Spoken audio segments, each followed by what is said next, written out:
Hi guys, welcome back to my YouTube channel. I'm Peter's Precious. Let's talk mental health. So today we'll be talking about boundaries. So now, just to get into it, I know what boundaries is all about. And we must have set one boundary at some point in time or the other. Basically, it's like the limits to which you can cope, the limits to which you want a relationship should go, the aspect you don't want to be crossed, like just putting it in context.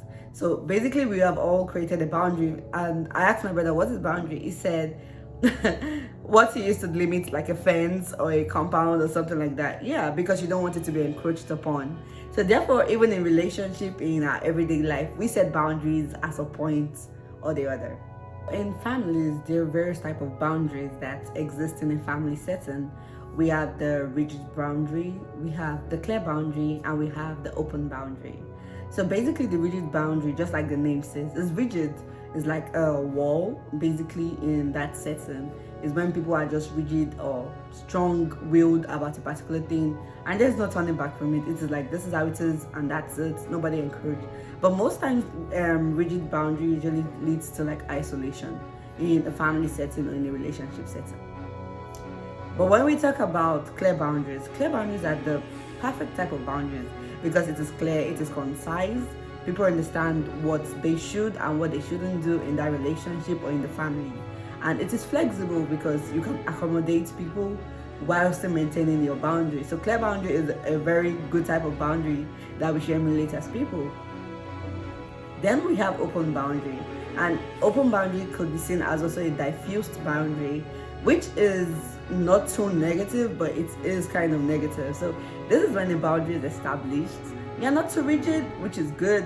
It's kind of flexible, but at this point in time, people cannot understand how far is too far and when you're crossing your path. So it's kind of like you set a boundary, people know you have a boundary, and they respect your boundary, but they can never tell if they're going too far or if they're within the safe limits of your boundary.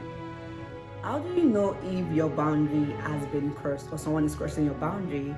I'll tell you, the first thing you should do is check yourself. How do you feel about this particular situation? How does this situation make you feel? Think about it, assess your body, physical reaction, emotional reaction. How do you feel about this particular situation? What is your mind telling you about the situation? And also, what is your instinct telling you? What is your response to this situation? Is it fight? Is it flight? So what is your bodily reaction, your physical reaction, your emotional reaction, your instincts to a particular event? That's how you're able to tell if someone is encroaching on your boundary or not. So as long as more than one person is in a given situation, there has to be a boundary of some sort or no boundary at all, which leads to unhealthy boundaries. So what type of boundary, or there are various types of boundaries. So let's examine some type of boundaries there are. And I'm pretty sure we know we have physical boundaries. This is where this could even involve bodily acts like, oh, I'm comfortable with a handshake, or I'm comfortable with a hug, or something like that. So these are limitations to physical activities or physical connection between people and where your boundaries stand as a person. We have sexual boundaries, and this is in terms of sexual relationship with people. What is your boundaries? What is your belief system? And most times your boundaries are usually shaped by your belief, your values, your opinion, the things you think about life in general. We also have intellectual boundaries, and I'll tell you, intellectual and mental boundaries are like okay, I'm pretty sure we've heard of plagiarism. So when you take something that's a work that is not yours, that's plagiarism basically. And so when you take people's opinion or people's ideas and belittle such ideas or take their ideas out of context, you are crossing an intellectual boundary.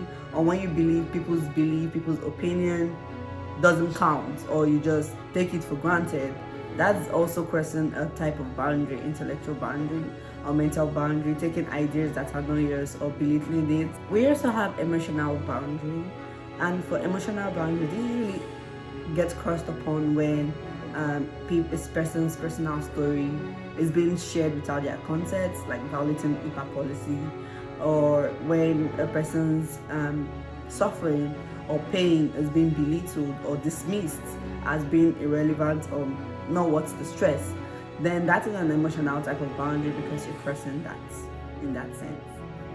We also have financial type of boundary, and this is when you're crossing people's boundaries based on finances or money wise or property wise in that sense.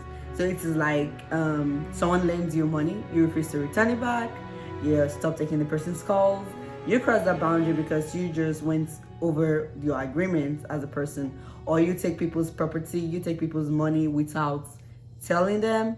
Yeah, you're crossing the boundary laid by a person in that sense, because that's kind of like stealing, but yeah, you're crossing a financial type of boundary. Yeah. And the last one I'm going to talk about today is time boundary. And we all have lives we're living. We have schools we're attending. We have works we do go to. We have activities we function in. It could be in church, any setting in general. We all have one thing that is going on in our life.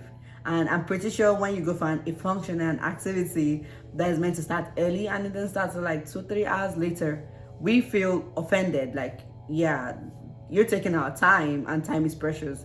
That's a form of time boundary. When a lecturer is supposed to teach for like 2 hours and it's going to like 3 hours and you're still talking and they're like, no, if you want to leave, you're free to leave, but if you leave, you're failing this course. So now they are infringing on your time.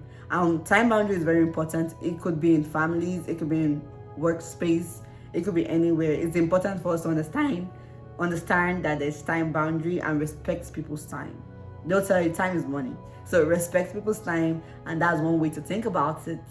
Yeah.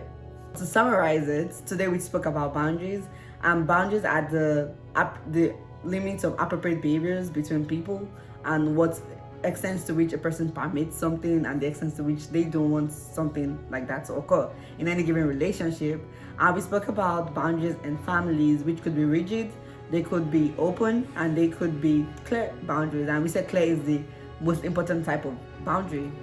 We also spoke about the types of boundaries. We spoke about intellectual boundaries. We spoke about financial boundaries. We spoke about sexual boundaries. We spoke about physical boundaries, which is also very important. And we spoke about so many more boundaries. I think we spoke about time boundary too. So, and we saw that all these are pretty much as important as every other type of boundary, and it's good to maintain such boundaries to help foster good relationship with people. Further still down the road, we're going to talk about various aspects, healthy boundaries and unhealthy boundaries. We're going to bring people on, we deliberate and talk about all those boundaries and how we can help build a healthy boundary as an individual and even in a group setting, and things we need to do. Thank you so much for coming on today. Please do like, share with friends and families, and I'll see you next time. Bye bye.